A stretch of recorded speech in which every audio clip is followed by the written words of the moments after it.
आ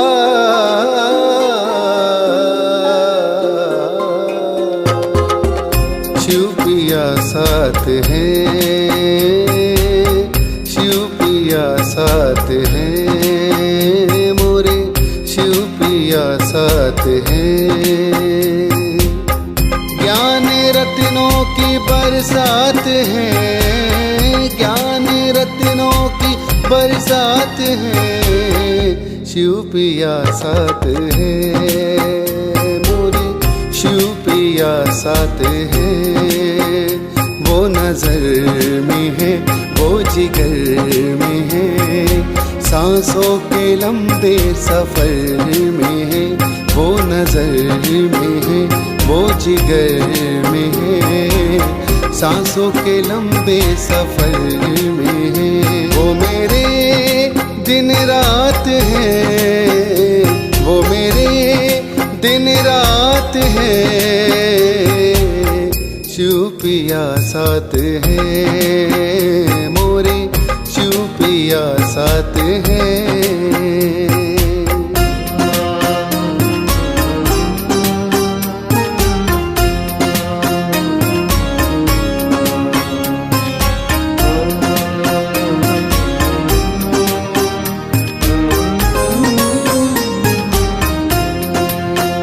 मैं बन के नाचूं मोरनी, वो मेरे मन मोर है,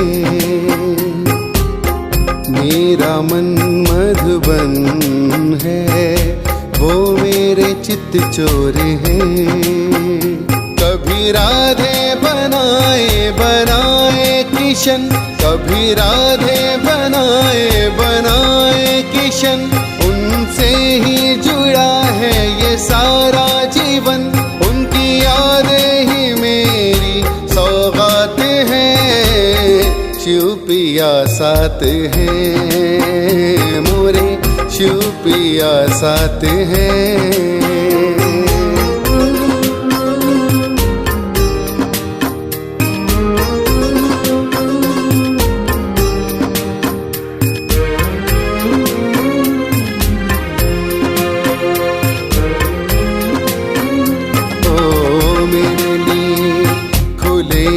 खजाने हम अष्ट रत्न माला के दाने, मेरे लिए खुले हैं खजाने, हम अष्ट रत्न माला के दाने। ओ मेरे शिव है, मैं उनका शंकर, एक न जानो है हमें अंतर। मेरा जन्म मरण का चक्कर, मेरा जन्म मरण का चक्कर, वो सदा शिव अमरनाथ है, शिव पिया साथ है, शिव पिया साथ है, मोरे शिव पिया साथ है।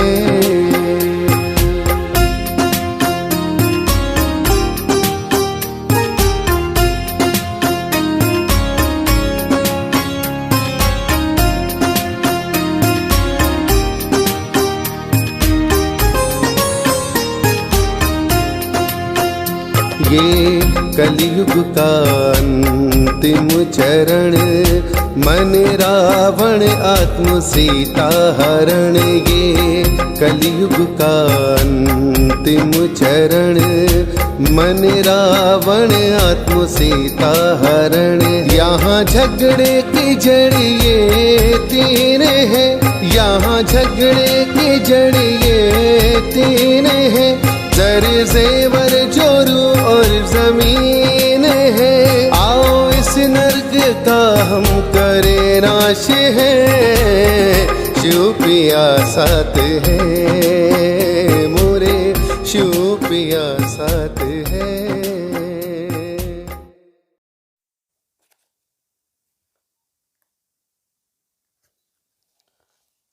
ओम शांति। 19 दिसंबर 2023 बाप दादा के मधुर महावाक्य। मीठे बच्चे, सर्विस की वृद्धि के नए नए तरीके निकालो।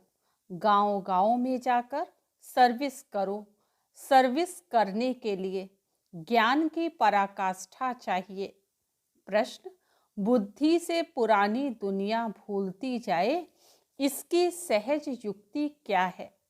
उत्तर, घर को घड़ी घड़ी याद करो। बुद्धि में रहे अब मृत्यु लोक से हिसाब किताब चुकतू कर अमर लोक जाना है। देह से भी बेगर, यह देह भी अपनी नहीं, ऐसा अभ्यास हो तो पुरानी दुनिया भूल जाएगी। इस पुरानी दुनिया में रहते अपनी परिपक्व अवस्था बनानी है। एक रस अवस्था के लिए मेहनत करनी है। गीत, माता ओ माता तू सबकी भाग्य विधाता। ओम शांति। जगत अम्बा की महिमा भारत में बहुत है। जगत अम्बा को भारतवासियों के सिवाय कोई भी जानते नहीं। नाम सुना है जिसको ईव अर्थात बीबी भी कहते हैं। अब तुम बच्चों की बुद्धि में है कि बीबी और मालिक के सिवाय रचना तो रची नहीं जा सकती। जरूर जगत अम्बा को प्रकट होना पड़े। जरूर थी तब तो गायन करते हैं। भारत की महिमा बहुत है। स्वर्ग भी कहते हैं और यह भी जानते हैं कि भारत ही प्राचीन था, इसलिए जरूर हेवन होना चाहिए। यह तुम ईश्वरीय संतान बिगर कोई समझ ना सके। जिन्होंने कल्प पहले समझा है वही आते रहेंगे। प्रदर्शनी चलती है, समझते हैं कल्प पहले की भी की होगी। सबको समझाने के लिए अक्षर बहुत अच्छे हैं। पवित्र आत्मा, पवित्रता से तुम लाइट का ताज पाते हो। दूसरा, पुण्य आत्मा, उसको कहा जाता है जो दान पुण्य करते हैं। उसको अंग्रेजी में फिलैंथ्रोपिस्ट भी कहा जाता है। पवित्र को वाइसलेस कहेंगे। अलग अलग हैं। भारत में दान पुण्य होता तो बहुत है, परंतु अक्सर करके दान करते हैं गुरुओं को। अब उन्हें पवित्र आत्मा तो भल कहें, परंतु पुण्य आत्मा नहीं कह सकते। वह दान पुण्य नहीं करते हैं, वह तो दान पुण्य लेते हैं। तो इन सब से बुद्धि योग टूटकर बाप से जुट जाए, इसके लिए बाप को समझाना पड़ता है कि ये ठीक नहीं है। इन सब का उद्धार करने मैं आता हूँ। तुम ज्ञान सागर से निकली हुई ज्ञान गंगाएं हो। वास्तव में गंगा अक्षर राइट नहीं है, परंतु गायन चला आता है, इसलिए भेंट की जाती है। बाप आकर पुरानी दुनिया की पुरानी सब चीजों को नया बनाते हैं। स्वर्ग नई चीज है। नई चीज का समाचार बाप ही सुनाते हैं। दुनिया नहीं जानती, भगवानुवाच्य है, परंतु गीता में श्री कृष्ण का नाम डालने से सबका बुद्धि योग टूट गया है, इसलिए सर्वव्यापी कह दिया है। श्री कृष्ण के साथ बहुतों का बुद्धि योग है। जहाँ भी गीता का मान है, तो जैसे श्री कृष्ण का मान है, वास्तव में बाप के महिमा की टोपी बच्चे के ऊपर आ गई है। यह भी ड्रामा में नूंद है। यह बाप आकर समझाते हैं। बाबा बार बार समझाते हैं। जब कोई आते हैं तो हर एक का ऑक्यूपेशन पूछो, इससे तुम्हारा क्या संबंध है। बाबा ने प्रश्नावली अच्छी बनाई है। सर्विस तो बहुत अच्छी हो सकती है। सर्विस तो जगत अम्बा के मंदिर में बहुत अच्छी हो सकती है। वहां जाकर समझाओ कि ये है जगत अम्बा, सृष्टि को रचने वाली माता। कौन सी दुनिया रचती है? जरूर नई रचना रचेगी। अच्छा, इस माता का पिता कौन है? इनको जन्म किसने दिया? परंतु मनुष्य तो मुख वंशावली का अर्थ भी नहीं समझते हैं। तुम जानते हो, इनको परमपिता परमात्मा ने जन्म दिया है। तुम बच्चों को ही समझाना पड़े। जगत अम्बा मुख वंशावली है, परंतु कैसे? परमपिता परमात्मा तो निराकार है। समझाया जाता है ब्रह्मा तन से। परमपिता परमात्मा ने आकर जैसे इस ब्रह्मा को एडॉप्ट किया, वैसे बच्ची को भी किया। यह बातें सबकी बुद्धि में स्थायी नहीं ठहरती, घड़ी घड़ी भूल जाते हैं। बच्चे सर्विस तो बहुत कर सकते हैं। जगत अम्बा के मंदिर में परिचय देना चाहिए, तो उन्हों का भी बुद्धि योग बाप से जुटे। जगत अम्बा भी उनसे योग लगाती है, तो हम भी उनसे योग लगाएं। नीचे जगत अम्बा तपस्या में बैठी है, उनका मंदिर ऊपर है। नीचे राजयोग की तपस्या कर रहे हैं। फिर राज राजेश्वरी स्वर्ग की मालिक बनी सतयुग में। अभी है कलयुग। फिर से जब तपस्या में बैठे तब तो स्वर्ग के मालिक बने ना। तुम्हारी बुद्धि में यह सारा ज्ञान रहना चाहिए।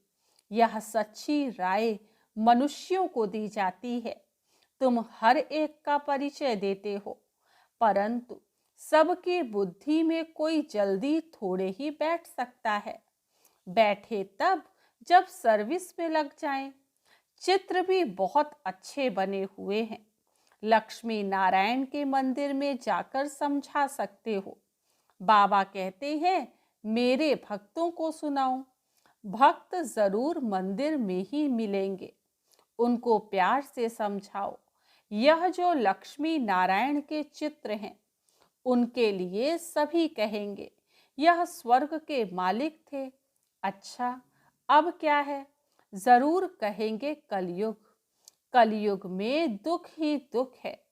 फिर इनको बादशाही कैसे मिली? तुम जानते हो तो सबको सुना सकते हो। एक को समझाएंगे तो सत्संग इकट्ठा हो जाएगा।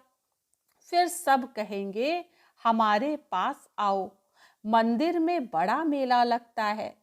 राम के भी मंदिर में जाकर उनका ऑक्यूपेशन बता सकते हो। आहिस्ते आहिस्ते युक्ति से समझाना चाहिए।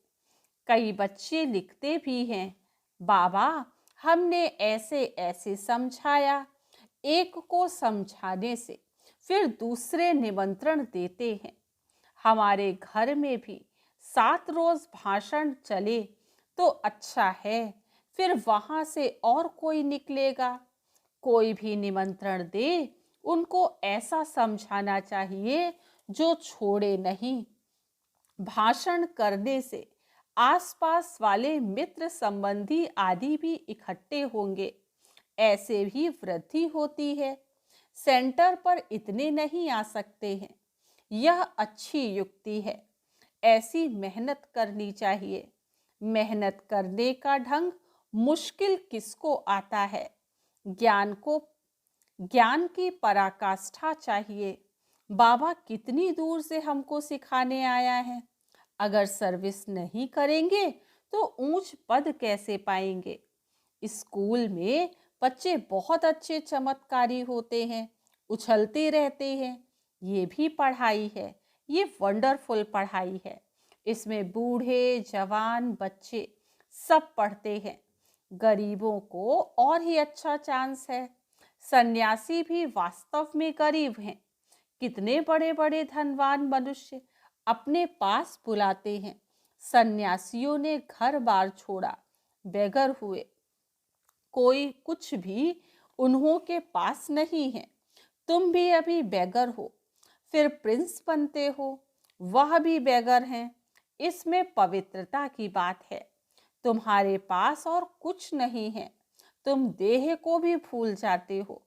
देह सहित सब कुछ त्याग कर एक बाप के बनते हो। जितना एक बाप को याद करेंगे उतनी धारणा होगी। एक रस धारणा हो जाए, उसके लिए मेहनत चाहिए।